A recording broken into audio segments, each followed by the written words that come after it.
Hello, this is the luckiest maths teacher in the world. Thank you so much for tuning into this video in which we will use angle sum and difference formula to devise exact values. So we're going to find the exact value of cos of 13 pi on 12. Now obviously this is in radians. There's no problem at all if you convert it to degrees. So cos of 13 pi on 12 is cos of 285 degrees.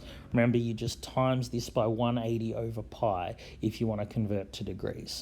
Now, the way that we do these, we need to write the angle as the sum of angles whose exact value we already know.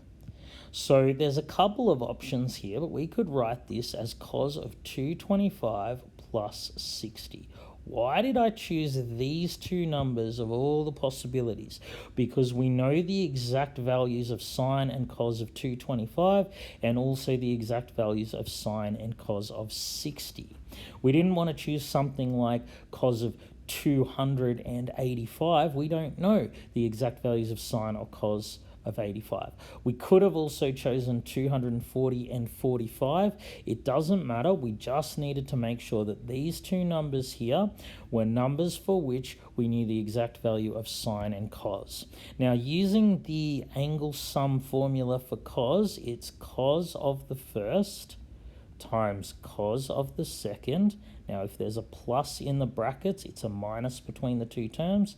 And then it's sine of the first times sine of the second. Now we know these exact values. Cos of 225, third quadrant, it's negative cos of 45, so negative 1 on root 2. Cos of 60 is a half. Similarly, sine of 225 is also negative 1 on root 2. In the third quadrant, it's negative. And sine of 60 is positive root 3 on 2. So let's do this first fraction first. Negative 1 times 1 is negative 1, and 2 times root 2 on the bottom.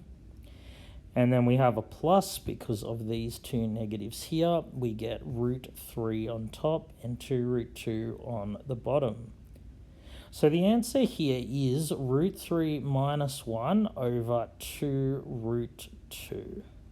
And that makes sense. We expect our answer to be positive because this is in the fourth quadrant.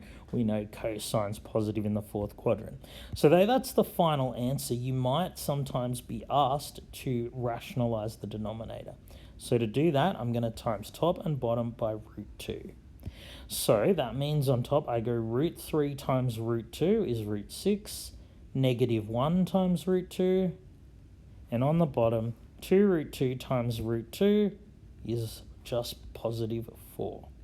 So both of these are the correct final answer. It's just this one has a rational denominator. All right, thank you so much for tuning into this video. This has been the luckiest maths teacher in the world. Have a great day.